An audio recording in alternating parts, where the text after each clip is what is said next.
Welcome to Naushad nice chemistry. Naushad nice chemistry में आपका हार्दिक स्वागत है। आज की क्लास में हम लोग देखेंगे क्लास 12 के फिजिकल केमिस्ट्री के इलेक्ट्रोकेमिस्ट्री चैप्टर का लेक्चर नंबर 8वां लेक्चर देखेंगे हम लोग। ये टॉपिक है हमारा, अब तक हम लोगों ने दो टॉपिक को देखा है चैप्टर में डिटेल्स। पहला टॉपिक था कंडक्टिविटी, थ्योरी न्यूमेरिकल फार्मूला पूरा देखा, और दूसरा था electrolysis and its laws, theory numerical, ये सब सारा कुछ देखा। आज देखेंगे हम लोग थर्ड टॉपिक है electrolytic cell and electrochemical cell, यानी विद्युत अपघटनीय सेल या विद्युत रासायनिक सेल। ठीक, अब इलेक्ट्रोलाइटिक सेल आइए। इलेक्ट्रोलाइटिक सेल यानी विद्युत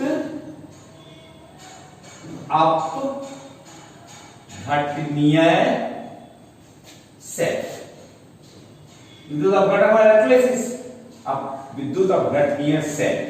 यहां है विद्युत रासायनिक सेल या गैल्वेनिक सेल, विद्युत रासायनिक सेल है ना, या गैल्वेनिक सेल या गैल्वेनिक सेल।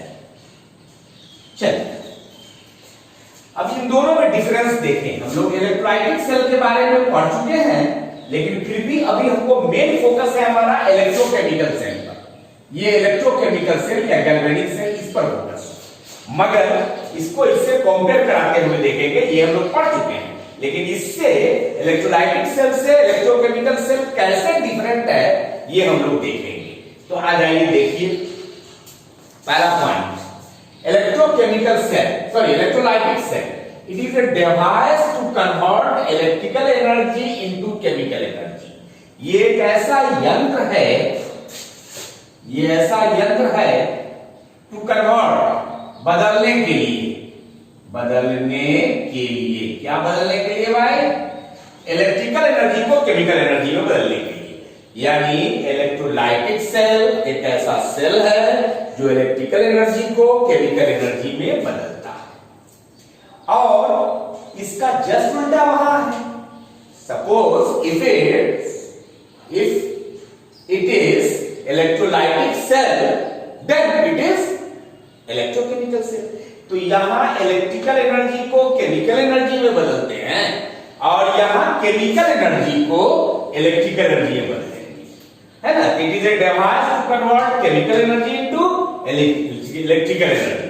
थोड़ा डिटेल में देखिए, यहां क्या है कि बाहर से इलेक्ट्रिसिटी फ्लो करा करके इलेक्ट्रोलाइटिक सेल का इलेक्ट्रोलिसिस करते हैं।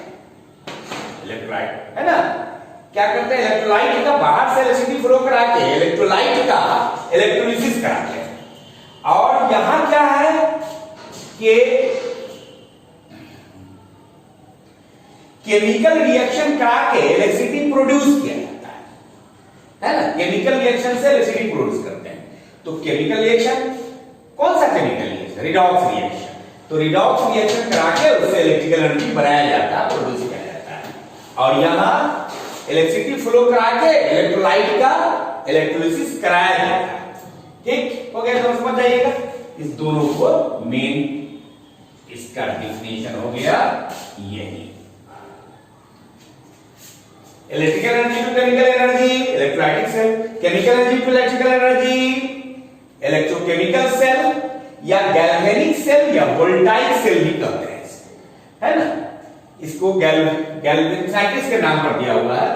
चलिए उसके बाद आइए यहां इलेक्ट्रोलाइटिक सेल में both the electrodes are fitted in the solution in the same container। Container माने बर्तन। यहां क्या है कि एक ही बर्तन में दोनों इलेक्ट्रोड, एक ही बर्तन में रखे हुए सेम सॉल्यूशन में दोनों इलेक्ट्रोड को डुबा के रखा गया है, सेट किया गया है। एक ही बर्तन के एक ही सॉल्यूशन में दोनों इलेक्ट्रोड्स। यहां क्या है कि दो अलग अलग बर्तन में दो अलग अलग इलेक्ट्रोड्स है और उनको शॉर्ट ब्रिज से जोड़ा गया है। अब सॉल्ट ब्रिज क्या है अभी हम जस्ट बताएंगे, इसका डिफरेंस बताने के बाद हम सॉल्ट ब्रिज बताएंगे क्या है। तो क्या देखा आपने कि दो अलग अलग बर्तन है, उसमें दो अलग अलग सॉल्यूशन है, उसमें दो अलग अलग इलेक्ट्रोड्स है, ठीक है, और उन दोनों सॉल्यूशन को सॉल्ट ब्रिज से जोड़ा गया है। तो दूसरा डिफरेंस क्या हो गया, एक ही बर्तन में एक ही सॉल्यूशन में दो इलेक्ट्रोड्स है, यहाँ दो अलग अलग बर्तन में दो अलग अलग सॉल्यूशन में दो इलेक्ट्रोड्स रखे गए हैं जो सॉल्ट ब्रिज से दोनों जोड़े गए हैं। सॉल्यूशन इलेक्ट्रोड को हाफ सेल करते हैं, तो दो हाफ सेल मिलके एक कंप्लीट सेल बन गया। ठीक, तीसरा में आ जाइए, redox reaction is non spontaneous. Spontaneous का मतलब फिजिकल, जो अपने आप होता हो, और नॉन स्पॉन्टेनियस का मतलब जो कराया जाता हो, अपने आप नहीं होता। तो redox reaction is non spontaneous. ये रिडॉक्स रिएक्शन यहां जो होता है ना, केमिकल एनर्जी प्रोवाइड करने के लिए, तो वो कराया जाता है ना रिडॉक्स रिएक्शन, ठीक है, वो अपने आप नहीं होता है and takes place only when electrical energy supplied. जब इलेक्ट्रिसिटी फ्लो कराई जाती है तो उसके कराने से रिडॉक्स रिएक्शन होता है। और यहां रिडॉक्स रिएक्शन स्पॉन्टेनियस और रिडॉक्स रिएक्शन यहां अपने आप होता है ना, दोनों में फर्क हो गया। तो इस तरह से दोनों का डिफरेंस आपने देखा, ठीक है। ठीक, और चौथा पॉइंट डिफरेंस क्या है भाई, इलेक्ट्रोलाइटिक सेल में anode is positive and cathode is negative electrode, यानी इन electrolytic cell anode is positive electrode and cathode is negative electrode, ठीक है। मतलब ये हो गया कि इलेक्ट्रॉन फ्लो होगा कहां से कहां, कैथोड से एनोड की तरफ इलेक्ट्रॉन्स जाएगा, करंट आएगा एनोड से कैथोड की तरफ, ये हो गया इसका लिए, ठीक है। और आपको पता है इलेक्ट्रोकेमिकल सेल में उसका जस्ट रिवर्स है। हमने बताया कि if it is electrolytic cell, अगर यह इलेक्ट्रोलाइटिक सेल है तो यह हो जाएगा इलेक्ट्रोकेमिकल सेल या गैल्वेनिक सेल। यानी यहां क्या है, इलेक्ट्रोलाइटिक सेल में एनोड पॉजिटिव और कैथोड नेगेटिव, तो गैल्वेनिक सेल में एनोड नेगेटिव और कैथोड पॉजिटिव। तो in galvanic cell anode is और नेगेटिव, यहां पॉजिटिव है, anode is negative electrode and cathode is positive electrode. और यहां इलेक्ट्रॉन फ्लो होगा किधर से, कैथोड एनोड से कैथोड की तरफ इलेक्ट्रॉन्स और कैथोड से एनोड की तरफ करंट, ये सिस्टम, ठीक है ना, ध्यान रखिएगा। और पांचवा लास्ट पॉइंट क्या है भाई, कि here ions are discharged on both the electrodes. यहां आयंस दोनों इलेक्ट्रोड पे चार्ज होता है, आयंस आर डिस्चार्ज, आयंस जो है वो डिस्चार्ज होता है ऑन बोथ दी इलेक्ट्रोड्स, यानी कैथोड पर कैटायन और एनोड पर एनायन, इस पर जमा होता है। लेकिन यहां जो है वो आयंस डिस्चार्ज होगा only on cathode, but here ions are discharged only on cathode. और इस तरह से आपने देखा कि हमने इलेक्ट्रोलाइटिक सेल और इलेक्ट्रोकेमिकल सेल, जिसको गैल्वेनिक सेल या वोल्टाइक सेल भी कहते हैं, दोनों में डिफरेंस आपको बताया। अब हमने इसमें एक टर्म आया था, याद कीजिए, सॉल्ट ब्रिज। तो सॉल्ट ब्रिज क्या होता है आपको बताएंगे, और दोनों का डायग्राम आपको हम बताएंगे कि दोनों का डायग्राम क्या होगा।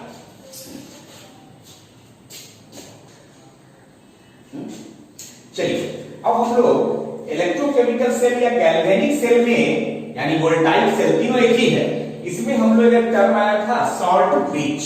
सॉल्ट ब्रिज पर अलग से भी क्वेश्चन पूछे जाते हैं और आपको जानना चाहिए कि सॉल्ट ब्रिज क्या है। तो आइए, सॉल्ट ब्रिज, सॉल्ट का मतलब होता है लवण, और ब्रिज का मतलब सेतु, पुल, जो दो चीजों को जोड़ता है, ब्रिज कहलाता है।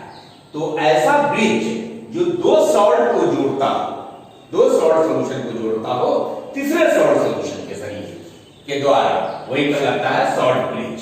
ये क्या है? It is U shaped tube. ये यू आकार का ट्यूब है, यू, ठीक है, जैसे यू आकार ऐसे है तो ऐसे है, लेकिन ऐसे नहीं रखते, इसको पलट के रखा गया है, ऐसे रखा जाता है, इसको ऐसे नहीं, ऐसे, यू शेप ही होगा। तो यू शेप ट्यूब है, देखिए यू शेप ट्यूब, यही जो हो गया, यही सॉल्ट ब्रिज है, ठीक है। तो ये सॉल्ट ब्रिज है, सॉरी, यू शेप ट्यूब है, यू आकार का ट्यूब है, फीटेड विथ जेलेटिन और अगर अगर, है ना, जिसमें रखा हुआ है क्या भाई, जेलेटिन या अगर अगर। जेलेटिन क्या होता है, अगर अगर क्या होता है? तो ये पेस्ट है, वो गोंद जैसा गाढ़ा चिपचिपा पदार्थ है जो दूसरे चीजों को अपने साथ चिपका के रख लेता है ना। तो यू शेप ट्यूब है जिसमें जिलेटिन या अगर यानी गोंद जैसा पदार्थ है। गम लाइक सब्सटेंस का मतलब गोंद जैसा पदार्थ, ठीक है, पेस्ट, ठीक, containing inert electrolyte like KCl या KNO3। तो उसमें क्या रखा हुआ है भाई, गोंद जैसा सब्सटेंस जो है, अगर या जिलेटिन, उसमें KCl या KNO3 या NH4Cl, ये सबको मिला के रखा हुआ है। उससे क्या होता है कि KCl और KNO3 को वो चिपका के अपने साथ मिला के रखेगा। ट्यूब को उलट भी देंगे तो वो नीचे नहीं गिरेगा, उसमें चिपका हुआ रह जाएगा, है ना। Which does not react with the solution, और ये दोनों सॉल्यूशन को एक को के साथ रिएक्शन नहीं करता है। जैसे KCl या KNO3 लिया तो ये ZnSO4 के साथ रिएक्शन नहीं करेगा, या KCl या KNO3 कॉपर सल्फेट के साथ रिएक्शन नहीं करेगा।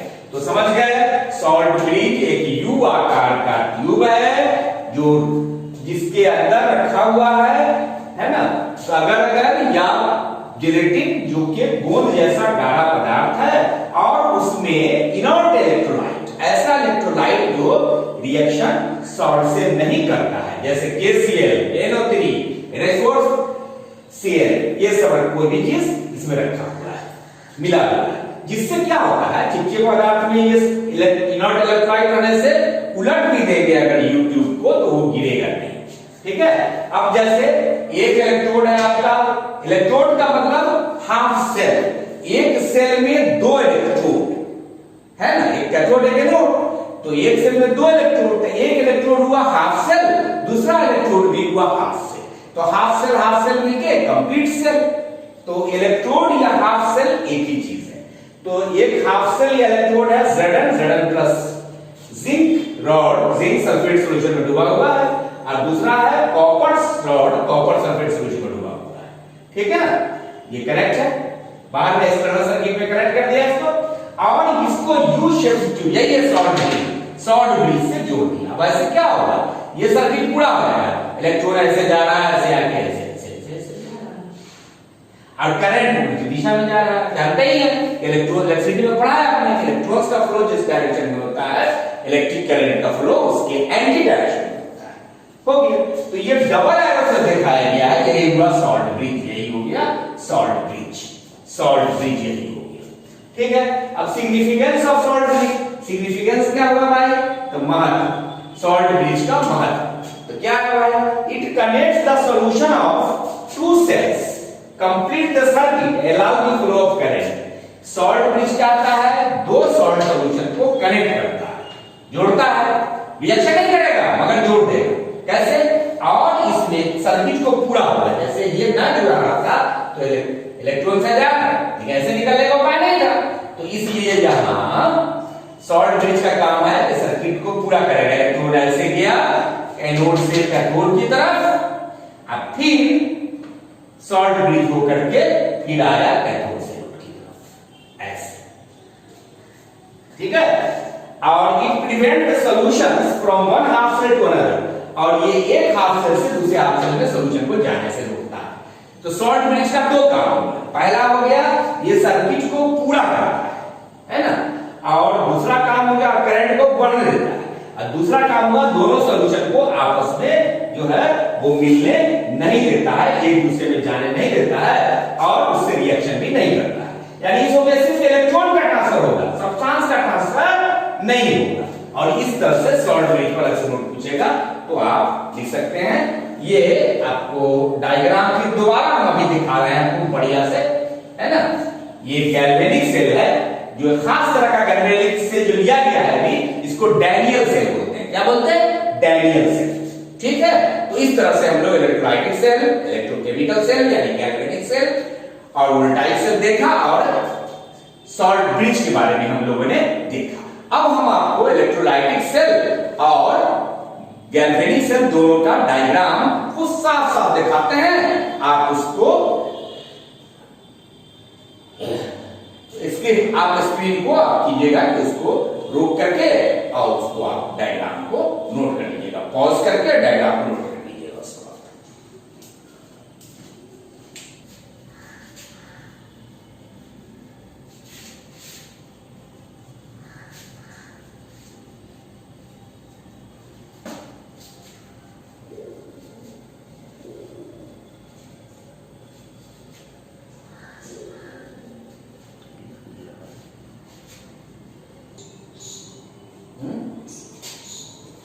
ठीक है?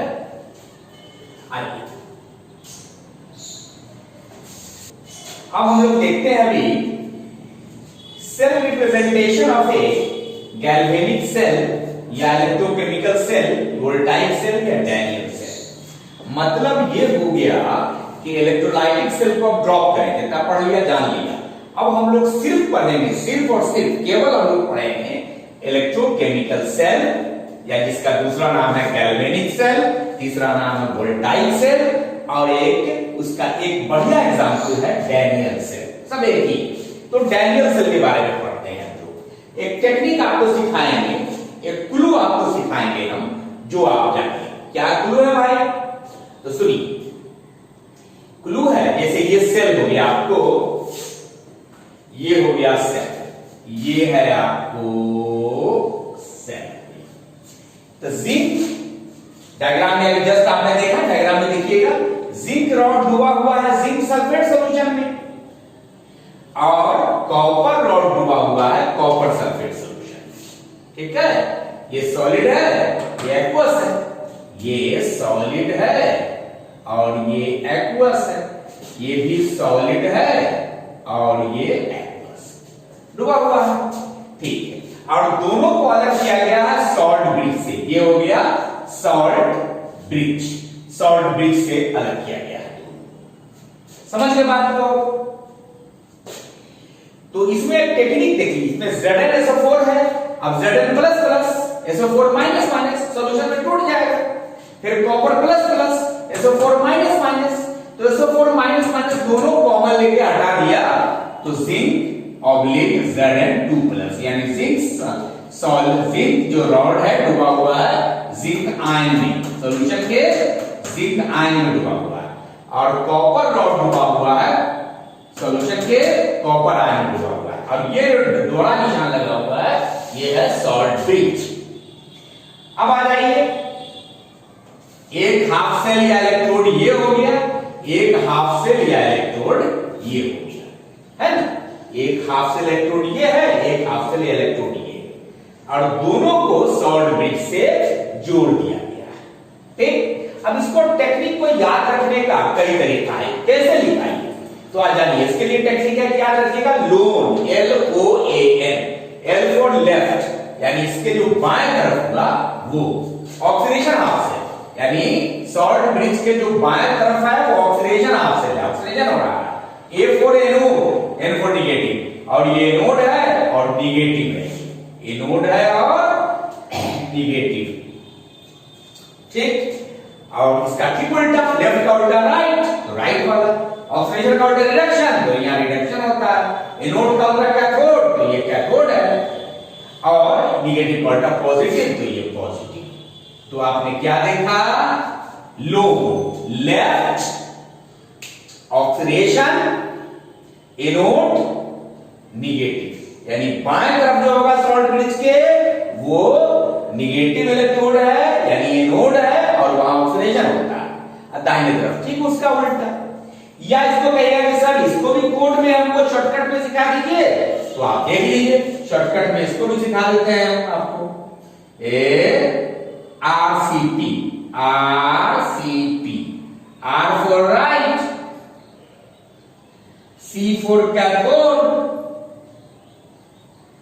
और P फॉर पॉजिटिव, यानी दाहिने तरफ जो होगा वो पॉजिटिव होगा और कैथोड होगा, अब बाएं तरफ जो होगा नेगेटिव होगा, एनोड होगा। तो इस तरह से ये सेल को रिप्रेजेंटेशन किया जाता है, सेल को रिप्रेजेंटेशन किया जाता है, ठीक है।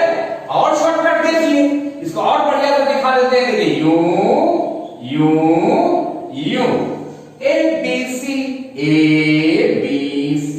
ABC जानते हैं आप, अल्फाबेट्स पहले 3 letters, A for anode, B for cathode,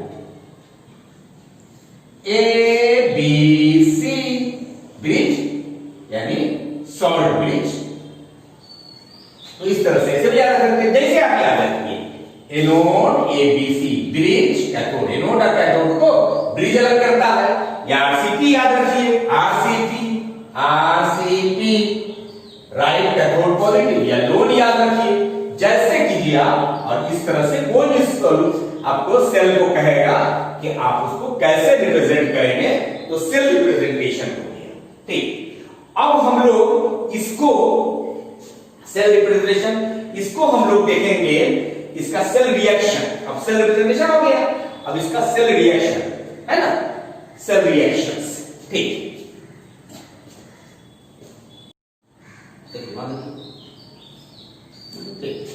अब आ जाइए, अब जो अभी डैनियल सेल के बारे में देखा उसको इन जनरल देख लीजिए आप, जनरल में है ना, क्या होता है भाई, एक हाफ सेल में क्या होता है, तो ये मेटल है, M फॉर मेटल, ये क्या हुआ, मेटल आयन, मेटल आयन, ये क्या हुआ, molar concentration of metal ion, molar concentration of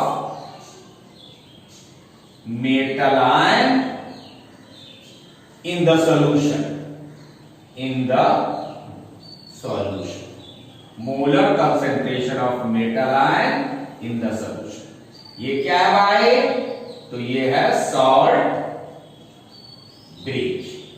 फिर क्या हुआ, ये मेटल आयन, फिर क्या हुआ, ये मेटल, फिर क्या हुआ, ये molar concentration of metal ion in the solution. तो समझ गए, ये दूसरा मेटल है, वो दूसरा मेटल है, अनदर मेटल, अनदर कॉन्सेंट्रेशन हो गया। और ये पूरा जो हो गया, तो इसमें क्या हो रहा है, आप ध्यान दीजिएगा कि इधर से इधर में ये हो रहा है, तो मेटल से इलेक्ट्रॉन का लॉस हो रहा है, लॉस ऑफ इलेक्ट्रॉन है ना, इसलिए ये ऑक्सीडेशन हो रहा है। तो ये हो गया ऑक्सीडेशन हाफ सेल। तो ये पूरा जो ले लीजिएगा, ये पूरा ये हो जाएगा ऑक्सीडेशन हाफ सेल। अच्छा, यहां जो हो रहा है मेटल आयन में चेंज हो रहा है ना, तो गेन ऑफ इलेक्ट्रॉन हो रहा है, तो रिडक्शन हो गया। है ना। और ये पूरा जो ले लीजिएगा तो ये हो जाएगा reduction half cell. Reduction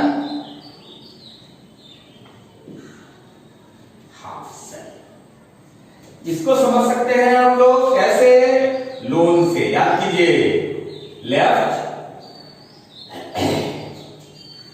oxidation anode negative, इसका ना इसको समझ सकते हैं, इसको लोन से, लोन से यानी लेफ्ट ऑक्सीडेशन एनोड और नेगेटिव। और इधर इसका ठीक उल्टा है ना, याद रखने को तो इसी को रख दीजिए, या नहीं अगर याद रखना है तो आरसीपी राइट कैथोड और पॉजिटिव, ठीक है ना। अब आ जाइए, इधर से इधर जो जाएगा तो ए इधर देखिए, हो गया, समझ गया सब बढ़िया से। अब यहां मेटल से लेकर के यहां से यहां ये जो जा रहा है वो अपना रखने दीजिए। हाँ, तो ये जो जाएगा लेफ्ट राइट, तो ये क्या क्या जाएगा भाई, इलेक्ट्रॉन्स इधर जाएगा, लॉस ऑफ इलेक्ट्रॉन हो रहा है नेचुरली इलेक्ट्रॉन्स। और यहां इधर से इधर जो आएगा ये हो गया करंट। तो ये पूरा डिटेल्स आपको बता दिया, तो बढ़िया समझ लीजिएगा, है ना, कि भाई लेफ्ट साइड जो होता है वो ऑक्सीडेशन है, एनोड है, मेटल आयन में डूबे हुए रहते हैं, और उस मेटल का कंसंट्रेशन होता है सॉल्यूशन में कुछ ना कुछ, फिर दूसरा मेटल दूसरे मेटल आयन में डूबे रहते हैं, उस मेटल आयन का कुछ ना कुछ कंसंट्रेशन होता है, फिर दोनों जो इलेक्ट्रोड है या हाफ सेल है एक सॉल्ट ब्रिज से जोड़ा जाता है, ये सॉल्ट ब्रिज हो गया, ये सॉल्ट ब्रिज हो गया। जो सॉल्ट ब्रिज होता है किसका भाई, तो KCl या KNO3 का होता है, और एनोड से कैथोड की तरफ इलेक्ट्रॉन जाएगा, क्योंकि यहाँ लॉस होता है इलेक्ट्रॉन का, यहाँ गेन होता है, और कैथोड से एनोड की तरफ करंट जाएगा, और इस तरह से पूरा समझ लिया, ये है ना। लेकिन ये समझने के लिए, नॉट फॉर एग्जाम, ये समझने के लिए, सब केवल समझने के लिए, केवल समझने के लिए है बस, ठीक। ओके, अब देखिए, अभी आपने देखा इलेक्ट्रोकेमिकल सेल यानी गैल्वेनिक सेल का एक बेस्ट एग्जांपल डैनियल सेल का सेल रिप्रेजेंटेशन दो तरह से बताया, एक जनरल ढंग से, एक डैनियल सेल का Zn और कॉपर वाला एग्जांपल लेके, और उसी सेल का आप देखते हैं सेल रिएक्शन। तो सेल में कौन रिएक्शन होते हैं, रिडॉक्स रिएक्शन, रिडक्शन और ऑक्सीडेशन। तो रिडक्शन कहां होता है और ऑक्सीडेशन कहां होता है, तो एक इलेक्ट्रोड पर ऑक्सीडेशन होगा, तो एक इलेक्ट्रोड पर ऑक्सीडेशन होगा, तो ऑक्सीडेशन इलेक्ट्रोड को क्या कहेंगे, हाफ सेल, इलेक्ट्रोड को क्या कहेंगे, हाफ सेल, ठीक है। तो क्या हो रहा है भाई, देखिए, तो जिंक जो है सॉलिड, ये टूट रहा है Zn2 प्लस में, दो इलेक्ट्रॉन लॉस किया तो 2 इलेक्ट्रॉन्स लॉस किया, ये ऑक्सीडेशन लॉस ऑफ इलेक्ट्रॉन। और अब आ जाइए रिडक्शन इलेक्ट्रोड, इलेक्ट्रोड का मतलब हो गया हाफ सेल, ठीक है, और हाफ सेल का रिएक्शन, ऑक्सीडेशन हाफ रिएक्शन और रिडक्शन हाफ रिएक्शन।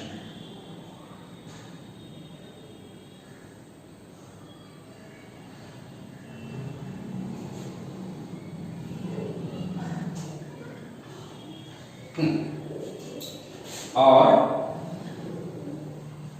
फिर यहां आइए, क्या है भाई, तो कॉपर 2 प्लस है, किस हालत में, एक्वस है ये, सॉल्यूशन में ये क्या करेगा, उस दोनों इलेक्ट्रॉन को गेन करेगा, क्या बनेगा, solid.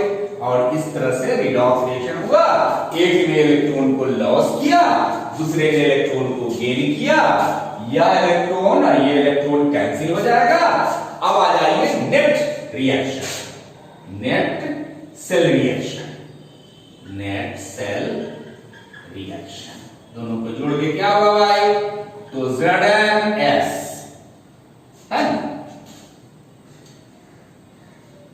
Plus Cu2 plus H+, फिर Zn2 प्लस और फिर CuS। और इस तरह से आपने देखा सेल रिएक्शन। तो कोई भी सेल आपको रिएक्शन दे देगा तो कहेगा कि उसका सेल रिप्रेजेंटेशन, सेल रिप्रेजेंटेशन से सेल रिएक्शन। इसमें प्रॉब्लम क्या पूछता है, ये हो गया देखिए।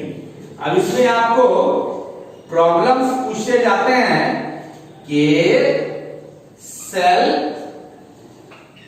रिप्रेजेंटेशन से कैसे सेल रिएक्शन निकालिएगा, या फिर सेल रिएक्शन से कैसे ये निकालिएगा।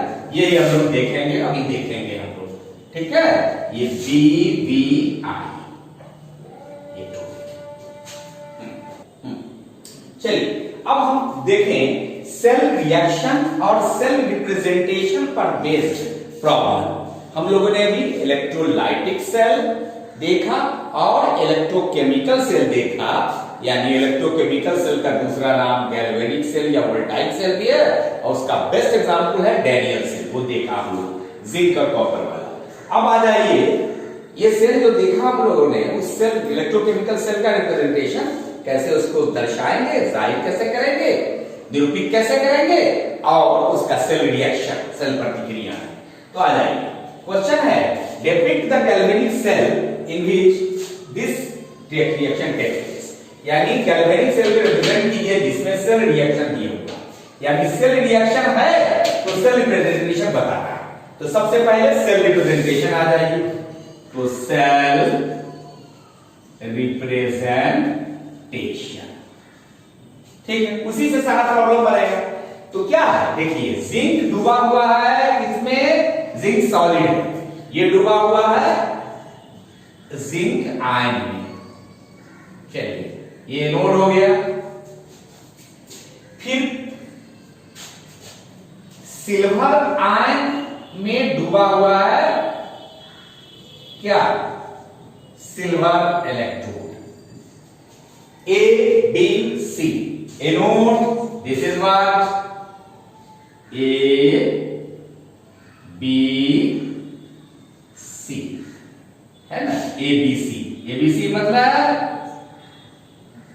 Anode,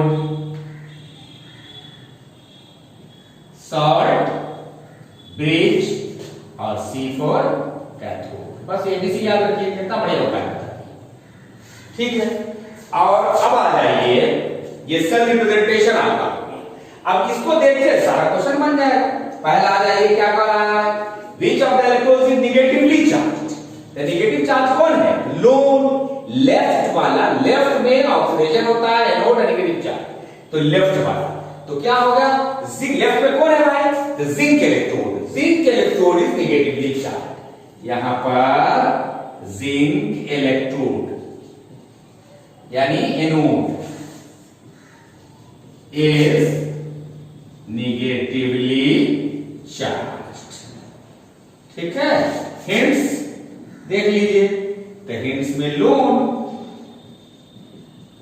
left oxidation, anode negative, तो लेफ्ट वाला नेगेटिव होगा, पहला पता, बस इसी टेक्निक से आपका लोन से निकल जाएगा। दूसरा, carrier of the current in the cell, cell में जो करंट फ्लो होता है वो किधर से किधर, तो इलेक्ट्रॉन फ्लो होगा, अभी देखा आपने, इलेक्ट्रॉन फ्लो होगा किधर, जिंक से सिल्वर की तरफ, और करंट फ्लो होगा सिल्वर से जिंक की तरफ। तो करंट फ्लोज या कैरियर्स जो कहिए, current flows for silver electrode to zinc electrode, from silver electrode to Ag electrode, Ag हुआ silver, silver electrode to zinc electrode, कहां? आउटर सर्किट में, बाहर भीतर में नहीं, इन आउटर सर्किट। चलिए पहला दोनों का हो गया। तीसरा, अब आइए individual cell reaction. Cell reaction देखा था इंडिविजुअल, ये नेट सेल रिएक्शन तो दिया हुआ है, ये नेट सेल रिएक्शन आपको दिया हुआ है, ये दिया हुआ है, क्या दिया हुआ है भाई? तो नेट सेल रिएक्शन दिया हुआ है। और हमको क्या बताना है? इंडिविजुअल सेल रिएक्शन,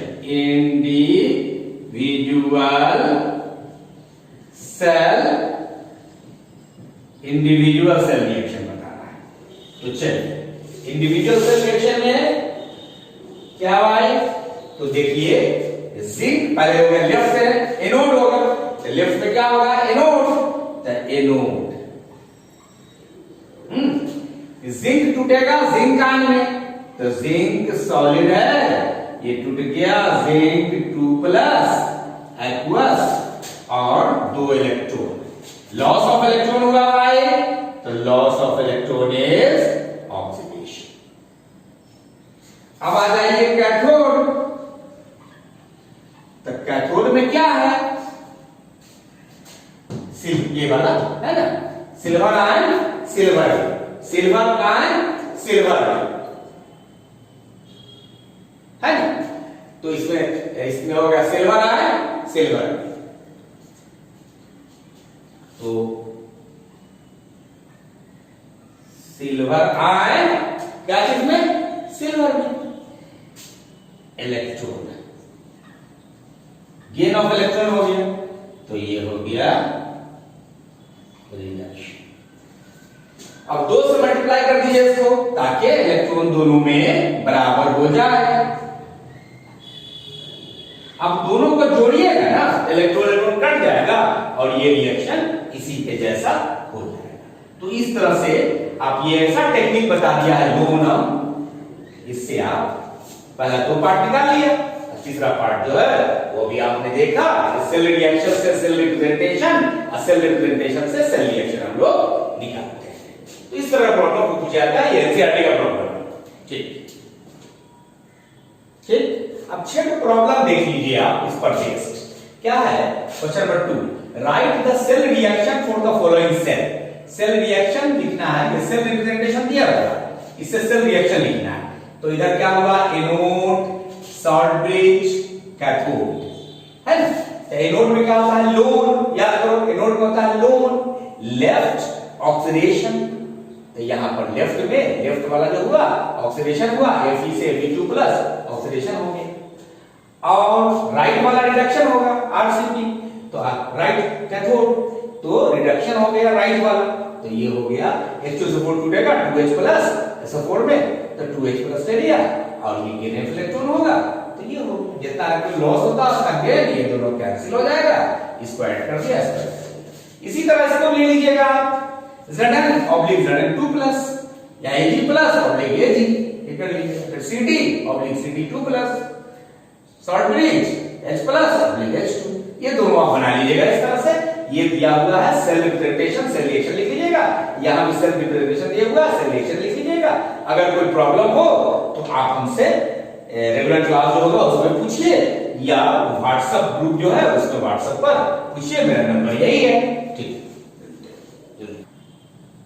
अब यहां सेल रिएक्शन दिया हुआ है, अब सेल रिप्रेजेंटेशन, सेल को रिप्रेजेंट करना है, तो आ जाइए सेल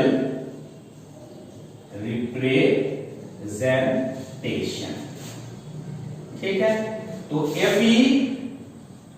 सॉलिड है, ये डूबा हुआ है किसमें भाई? Fe2+ एक्वस FeSO4 में, Fe डूबा हुआ है FeSO4 में, सॉल्ट ब्रिज और कॉपर सल्फेट डूबा हुआ है कॉपर में, ये S4 सॉलिड A4 एक्वस, ये हो गया। इसको आप ऐसे ना लिखे ऐसे भी लिख सकते हैं, FeS solid oblique Fe metal non डूबा हुआ है, Fe2 प्लस में एक्वस सॉल्ट ब्रिज, फिर Cu2 प्लस एक्वस ये डूबा हुआ है Cu में। अच्छा, आयन का कंसंट्रेशन भी आप क्लियर कर सकते हैं, तो आ जाइए F solid oblique Fe2 plus, यहां पर कंसंट्रेशन ले लीजिए 1m या कुछ भी ले लीजिए, फिर यहां Cu2 प्लस एक्वस, यहां भी कंसंट्रेशन ले लीजिए 1m, जो भी कंसंट्रेशन लेना हो आपको, और CuS। तो इस तरह से जैसे चाहिए आपको इसको, अगर कंसंट्रेशन दिखाना है तो ये वाला पार्ट ले सकते हैं, अब कंसंट्रेशन दिखाना नहीं है तो ये वाला पार्ट ले सकते हैं। और उसके बाद आ जाइए होम असाइनमेंट, इसका देख लेते हैं हम लोग, इसी का होम असाइनमेंट देख लेते हैं। और अभी हम लोगों ने देखा एक प्रॉब्लम था जिसमें सेल रिप्रेजेंटेशन दिया हुआ था, सेल रिएक्शन लिखना था, तो वो एक एग्जाम्पल बताया और 2 एग्जाम्पल आपको होमवर्क दिए हमने। अब फिर इसमें सेल रिएक्शन दिया हुआ है और सेल रिप्रेजेंटेशन बताना है ना, तो सेल रिप्रेजेंटेशन को बताना है, इसका बता देना है सेल रिप्रेजेंटेशन, सेल रिप्रेजेंटेशन बताना है, तो ये बना लीजिएगा, ठीक उसी तरह से एग्जाम्पल बताया है उसी तरह से बना लीजिएगा। और इस तरह आज के क्लास में हम लोगों ने देखा इलेक्ट्रोलाइटिक सेल और इलेक्ट्रोकेमिकल सेल, इलेक्ट्रोकेमिकल सेल यानी गैल्वेनिक सेल, वोल्टाइक सेल या डैनियल सेल। उसके बाद उसका देखा हम लोग सॉल्ट ब्रिज, दोनों के डायग्राम को बढ़िया से समझा और ये कॉन्सेप्ट लिया हम लोगों ने सेल रिप्रेजेंटेशन का और सेल रिएक्शन का। और उसके बाद कोई सेल रिप्रेजेंटेशन से सेल रिएक्शन या सेल रिएक्शन से सेल रिप्रेजेंटेशन कैसे करें, इसको हम लोगों ने देखा, इसको बढ़िया से प्रैक्टिस कर लीजिएगा, है ना। और जितने भी मेरा पढ़ाया हुआ टॉपिक है उसको जो आप पढ़िए वीडियो लेक्चर से, तो एक एक करके उसको नोट कीजिए, कॉपी में नोट कीजिए और उसको फिर समझिए, जहां जहां देखा तो बार बार उसको वीडियो रिकॉर्ड को बार बार रिप्ले करके उसको देखिए और तब क्लियर परसेप्शन आपको हो जाएगा। कहीं पर अगर आपको बोर्ड पर लिखी हुई बात सही समझ में नहीं आती है तो वीडियो को पॉज करके कॉपी कीजिए, अगर उससे भी बात नहीं बनती है तो स्क्रीनशॉट लेकर के उसका कॉपी कीजिए। और अगर आवाज क्लियर इको बनता है, आवाज क्लियर समझ में नहीं आती है, तो उसका उपाय ये है कि आप उसको ईयरफोन लगाइए, अच्छे किस्म का मोबाइल एंड्रॉइड मोबाइल यूज कीजिए, तो आपको अच्छे से समझ में आएगा। और लास्ट में फिर डेढ़ रोजाना की तरह कहेंगे कि आप जो है एकदम इमीडिएटली जितना जल्दी हो सके आप YouTube पर नौशाद नाइस केमिस्ट्री नाम के चैनल को सब्सक्राइब कर लीजिए और जो घंटी बनी हुई है उसके नीचे उसको दबा दीजिए। इससे क्या होगा कि जो भी वीडियो शूट होगा मेरा क्लास लेक्चर का, वो तुरंत आप तक पहुंच जाएगा। और उसको जितना से ज्यादा हो सके लाइक कीजिए, जितना ज्यादा हो सके उसको शेयर कीजिए, उसमें कोई पॉजिटिव या नेगेटिव जो भी कमेंट करना हो वो कमेंट कीजिए और उसको फेसबुक पर, व्हाट्सएप पर जितना फैला सकते फैलाइए। जितना आप उसको फैलाइएगा उतना स्टूडेंट का ज्यादा फायदा होगा और हमको इंकरेजमेंट होगा और हम भी उतने और अच्छे से पढ़ाएंगे। तो इस बात को ध्यान रखिएगा और फिर हम लोग नेक्स्ट क्लास में इसके आगे देखेंगे। Okay, goodbye, see you again tomorrow.